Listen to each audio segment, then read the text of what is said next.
Mga Karos, good morning! Magandang araw, kamusta po tayong lahat? And welcome back po muli dito sa aming channel. Ano bang araw ngayon? Bali, ngayon ay araw ng Huwebes, January 25. Ayan o, ilang araw na lang, magpe-February na, no? Isang linggo na lang yata, February na ulit. Bali ngayong umaga nga po pala mga Karos, ikakabit muna namin yung TV dito sa second project namin. Tapos assemblein po namin yung lamesa, yung dining set nila Sir and Ma'am. Bali, malapit na po natin i-turn over tong bahay, yung second project na ginawa natin dito. So, asikasuin lang muna namin ngayong umaga. Kabit lang namin yung TV wall bracket sa TV cabinet or TV console. Then, ikakabit din namin yung TV syempre. Tapos ito mga Karos, yung mga nagganap kahapon, i-insert ko rito para dito sa first project natin sa phase 6. So, nagbuhos na po sila ron. Medyo nag-overtime. Tapos yung mga linya, ipapakita ko po rito para makita din ng may-ari kung para saan. So, yun po yung tinutukoy ko, yung first project namin na isang Athena model dito sa phase 6. Yan, shoutout nga pala kay Ma'am May, kay Miss May, nakausap ko siya kagabi. Nasa Imos yata yung bahay niya na merong nasa 30 square meter. Ayan. Yan, shoutout po Ma'am May, God bless and ingat po palagi. Dito naman sa port project mga Karos, yung pagpapatuloy po natin dyan yung mga cove ceiling. Tapos ngayong araw din, double check natin yung pinagagawa din ni client owner dito sa third project natin sa phase 4. At saka yung iba sa phase 6A, yung bagong hinuhukayan po ng ibang mga kasama natin. Ito mga Karos, samahan niyo po muli kami ngayong araw po ng Huwebes sa mga magagawa po namin at maka-accomplish. Enjoy watching po, God bless. Tara! Ayan, break time. Yung ibang nagtatrabaho dun sa kabila pumunta rito. Yan, para magmerienda. Ayan, merienda. Balat niyo sa ako ha. Sige, refill pa. Mukhang madami pa. Nakadalawa na ako, boss. Ayun na. Balat tayo, balat. Ito yung ating sitwasyon dito. Bali yung binubuhos ni Adonis, ano po yan? Yun yung termite resistant natin. Termite solution. So okay, paliwanag muna natin yung mga ginawa rito. Meron tayo isang drain dito. Bali yung drain connection na to para sa automatic washing machine. Pag nilagay na yung unit dito, dyan po itatap yung flexible hose. Tapos ito medyo mataas kasi yan yung abang ng mga washing machine. Bali supply ng tubig. Bali ito ginamit lang namin na pang clean out. Yan, pero wala kasi kami spare ng tubo na adequado. Yan muna, pero tatanggalin din. Tapos meron tayo syempre faucet at saka sa drain ng ating kitchen sink. Tapos yung ating pinaka-ano rito, matting, mga bakal, isa 50 by 50. Yan, matting. Tapos dito rin, may nakabang kami na spare ng isang detress na tubo. Tatakbo yan dito sa cash basin, nakatap po yan. So hindi na natin naipakita pero okay na po yan, nakatap na. Dalawang downspout po kasi yung gagawin namin dito. Yung sa dulo, meron tayo dun sa dulo, din meron din tayong isa rito. So ipapaliwanag na lang natin yan kapag medyo buo na. Yan, magkakaroon pa ng downspout dyan, isa pa. Kasi medyo mahaba yung span ng gutter na ginawa natin dito. Tapos yung volume pa ng tubig sa taas, sasalop po yan dito sa baba. Para maiwasan natin yung overflow, dalawang downspout yung ginawa natin. Yung isa, yung connection doon sa inside gutter na ginawa natin dito sa extension. Tapos yung isa, dito naman po. Dito naman yung connection yun, yung dati niyang catch basin. Gumawa na kami ng sariling linya ng tubo rito. Ito na yun. Pakita natin. Ito. Ayan. Yan, sariling linya yan. Bali, ito huhukayin pa. Then patatagusin po dito. Ayan, tapos didiretso natin yan dito. Ayan, gumawa tayo ng sariling linya. Ayan, kinukompleto na lang po yung pagsasaboy ng ating termite solution. Then pwede na magbuhos ng flooring. Okay na yan.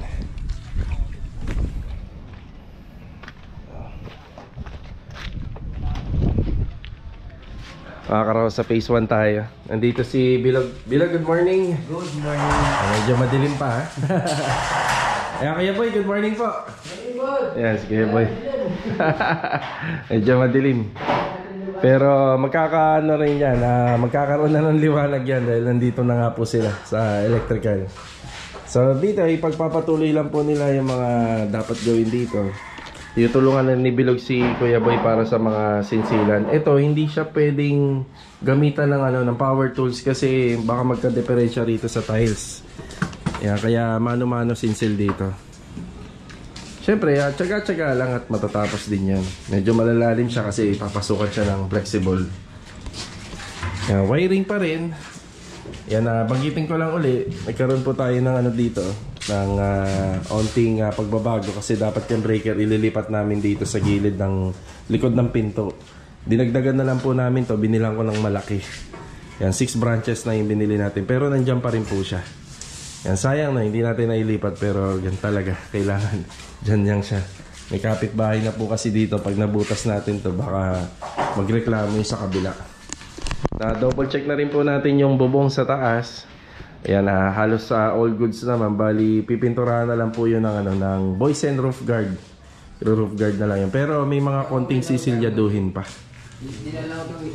Tapos yung hamba ng pintuan, nandito na. Baka may delivery tayo ngayong araw para naman dun sa dalawang mahogany solid door. Yung kapartner nito. Yung for delivery na lang. Yung kakabitan na po ito ng hamba. Yan. Yan na. Medyo madilim pa rin dito pero mga ilang araw lilipas pag nagkaroon ng kisame, magkakaroon na ng liwanag yan. Dito na tayo sa phase 6. Ayan, attendance muna tayo. Ito na nga pala yung mga ginagawa nila rito. Papunta na po rito sila sa harapan pero mamaya ipapaliwanag ko kasi may mga huhukain pa rin. Nandito si Marvin. Good morning, Bin. Ayan, good morning. Tsaka si Nichi, good morning. Ayan, good morning. Ayan, bali dito may hukay pa kami. Ito matatabtab to, tsaka yan. So, ang diskarte namin ngayong araw, yung ibang mga dapat pang hukayan malalim na to. Sobrang lalim na nito. Tsaka rito sa kabila. Kapag na-reach out na namin yung hukay dun sa plano, lahat po to ilalabas muna doon kasi may hukay din dito. Tsaka rito, hukayan pa yan. Meron tayong parang runner dito kasi natutumbok hanggang dito. Yan, huhukayan pa to. Ang isa sa mga malalalim pa na hukayan dyan sa pwesto ni Shinichi. May poste tayo dyan. Dito para magkaroon tayo ng parang crossbeam dito. Kailangan pa ng isang hukay rito na nakatutok dito. So yan po kasing mga tie beam na ilalagay natin sa taas. Suporta yan kapag ito ay nag second floor. So yung bigat at puwersa rito sa baba, dyan po yan tutumbok pagka nag-asinta sa taas. Medyo malalalim yung hukay ng slab natin rito. Ayan, malalim na to. Ayan, sagad na. Ayan, tapos dito hukay at saka dyan tigkabila.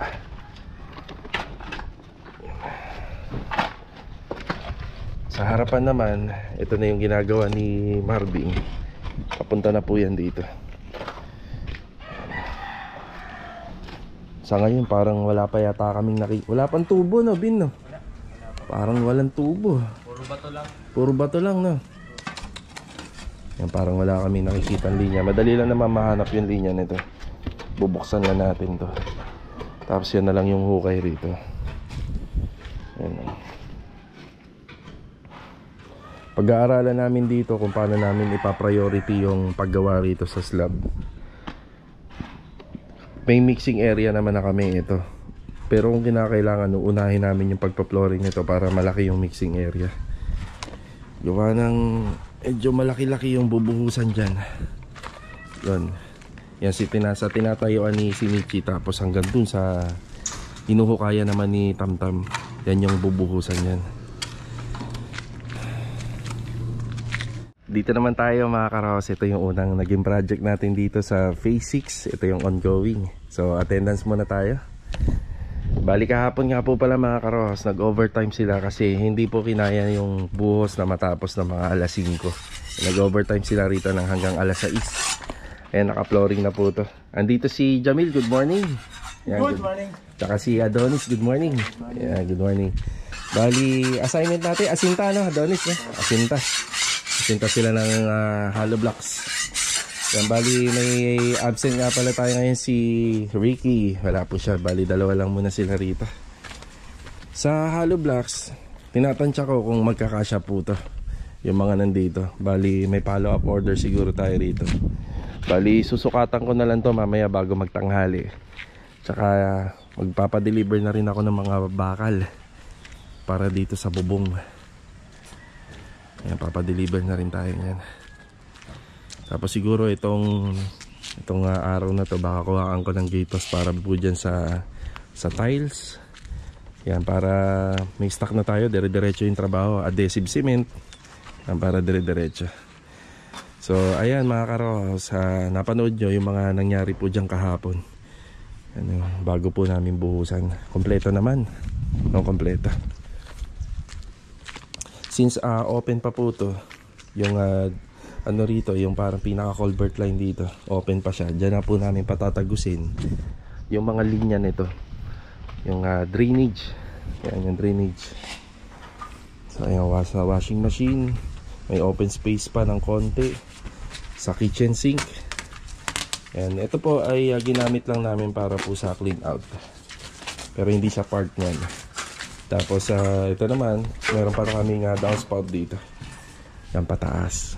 Yan, bukod pa po yung downspout na makikita natin dito. Yan, meron din. So ito lalagyan ni Jamil ng Sahara to. Bukod pa sa bukod sa semento at buhangin, may Sahara siya. Waterproofing. Sa layering nga pala ng hollow blocks, kapag may mga pa-curb line, ganito po yung discarding ginagawa. So bali sa isang hollow blocks, kinakat po yung kada isang mata niya para malaro po natin yung kurbada. Pagka ginamitan po kasi natin ng ganito yan, isang haba, hindi na po natin yan makukuha yung kurbada ng hollow blocks.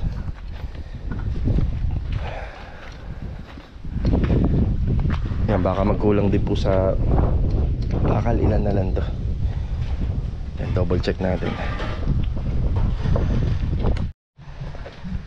Ayan, nandito tayo sa second project. Yan, bago natin tutuluyang i-turn over. Ay, si Louie, good morning. Good morning. Saka si Master John. Good morning. So ito muna yung pinagagawa natin sa kanila. Ikakabit muna yung TV bracket at saka yung TV na din syempre. Ayan, tapos assemblein po yung dining table. Yan, salamin po to. Yan na. Yan, salamin yung pinaka dining table nila.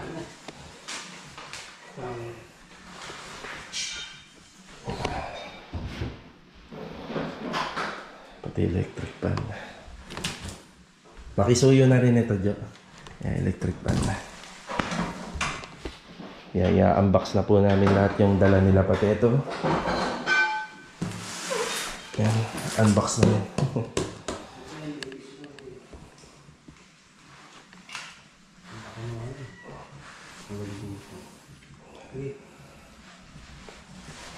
Yan, bali malapit na po namin i-turn over to, baka by Saturday. Tapos gagawa na po natin ng final video po ito, final shoot. Yan, ayusin lang po muna namin to. Pagka okay na po lahat, parang wala na po yata silang ipapasok na gamit. Yung mga gamit na nakikita natin dyan, yan na po yan.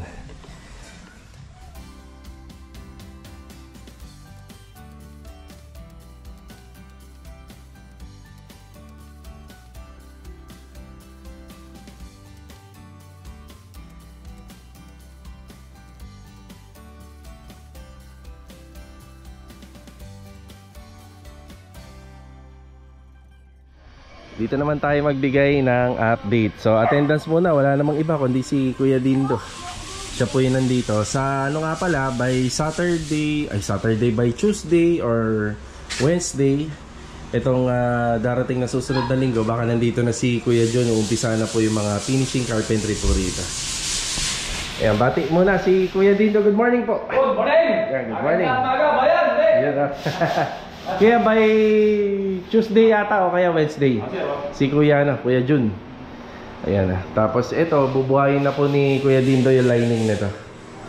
Yan. Pati dito sa kabila, yan, may mga preparasyon pa lang naman. Liha. Ito naman yung mga nagawa kahapon. Toilet and bathroom. Yan na. Sliding. Yan, bali kapag makaluwag-luwag po yung ibang installer natin, ipapa-install na natin yung kornisa para madamay na po siya sa paint preparation. Yan na. Para mamasilyahan na, install tapos mapinturahan. Ayan, malapit na po to, maumpisahan next week. Ayan, mga cabinet saka sa mga pintuan. Dito naman tayo, attendance tayo. Nandito si Kuya Richard. Good morning. Ayan, sisimula na pala ni Kuya Richard yung tiles para rito. Kuya, ano ba sukat nito? 40 by 40, no? Yan, 40 by 40. Yan, gagamitin po natin dito. Bali, ito po yung kanyang design and texture. May pagka-gray. Yan, inumpisa na nila Master Jojo yung sa ceiling framing ulit. Tapos may additional pala tayo na mga metal paring. Ayan. Additional. Ceiling framing. Dito.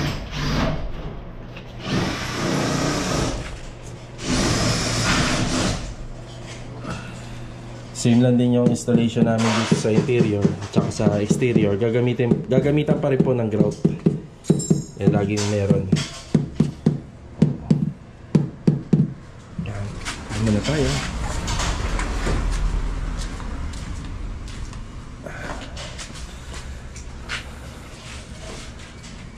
Maganda na tong gawa natin dito paunti-unti. Sa buhangin siguro baka magkasya na po to kasi binistay lang naman yung kailangan natin.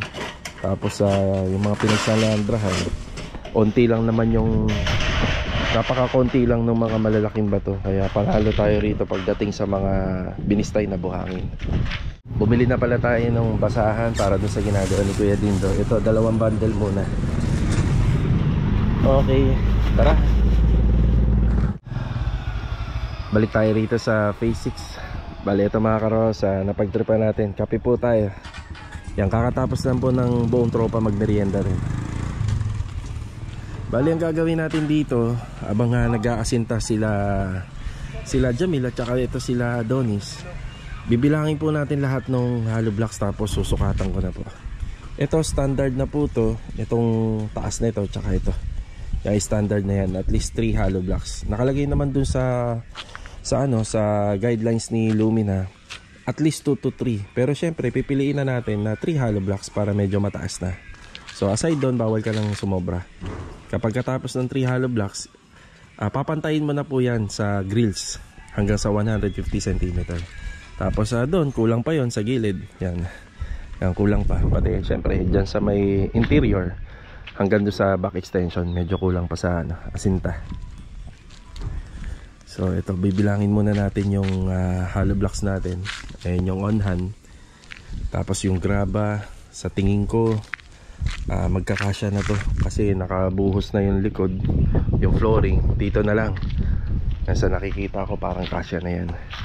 So yung kalahati niyan para sa gravel bedding, yung kalahati para sa halo. Sakto na yan. Ito nga po pala mga karos, kahit may matira rito, walang kaso kasi kami rin po yung gagawa nito, itong bahay na to.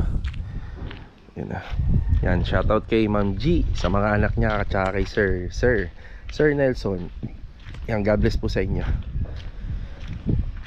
Yan, umpisahan na natin. Tapusin ko lang tong pagkakape natin. Umpisahan na natin ang pagsusukat at pagbibilang para dire-diretso trabaho. Tara.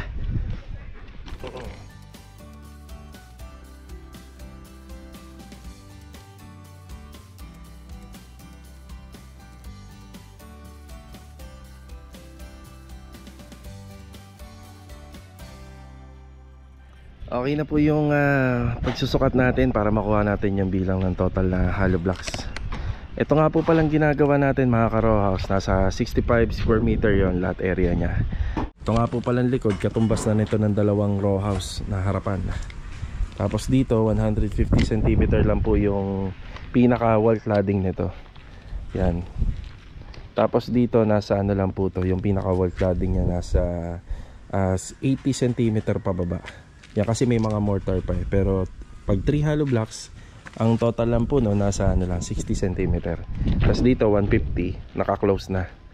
Yan, ang unang deliver natin dito mga karos, nasa 400 na hollow blocks. Tapos sinabayan po natin yan ng follow-up orders na 50. Bali 450 hollow blocks po yung on-hand natin dito lahat. Yan, 450 na hollow blocks, kasama po yun nandun sa dulo. Yan po yung on-hand. Tapos tinotal na natin yung mga kailangan pang hollow blocks dito sa ginagawa natin. Bali kailangan pa po natin dito ng total of 172. Yan, 172 pa ang total na kailangan natin. Yung hindi pa yung hindi pa naikakasa, yung hindi pa naaasinta. Tapos binilang naman natin yung on-hand natin. Nasa 145 pieces po yan ang binilang ko. So kasama na yun nandoon. Ito, pati yun nandun sa dulo.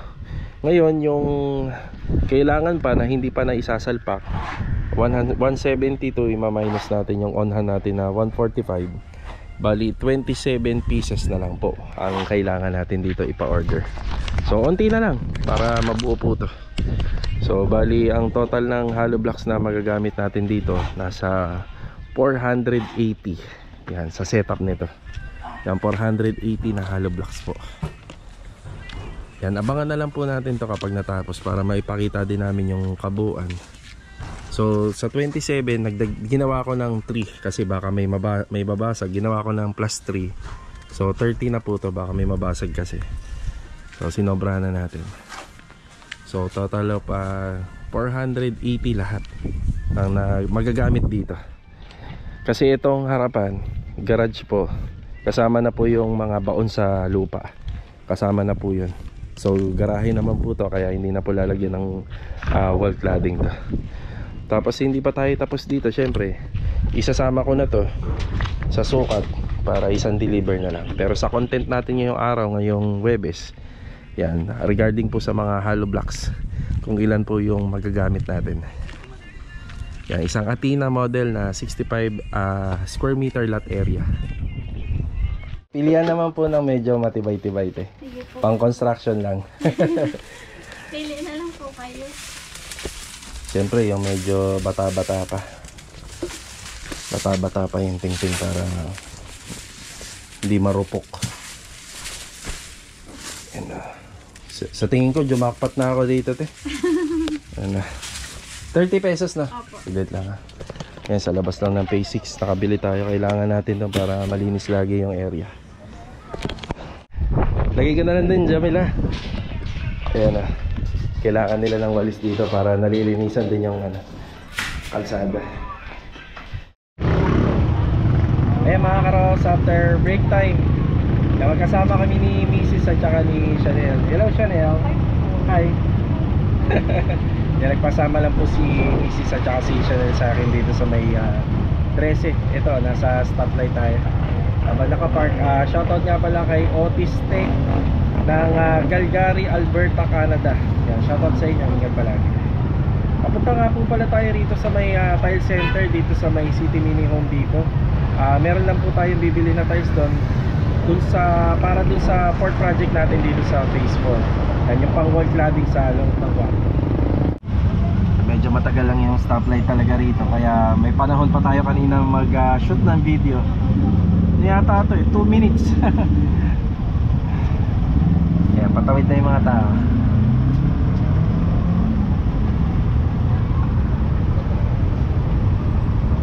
Yan, dito na tayo sa City Mini Home Depot. Ito yung binili ko, 30 by 60 na tiles na ilalagay po dun sa cladding. Yung tinutukoy ko, yung corner lot na ginawa namin na kwarto na may loop bed. Yung wall nun, papunta dun sa may back extension wall, lalagyan natin ng tiles din yan syempre. Yan, bali kasama to sa contract namin ni client owner. Bali yung pinili ko, same dun sa texture po ng ceiling. Yan, mahogany rin. Tapos bumili na rin tayo rito sa basin at saka water closet. Ayan, inaano na lang po nila ni scotch tape, okay na po lahat yan. Nakakarga na po dito. Nagkulang ng blind ribbit sa site doon sa ginagawa nila Master George at saka ni Louie. Additional.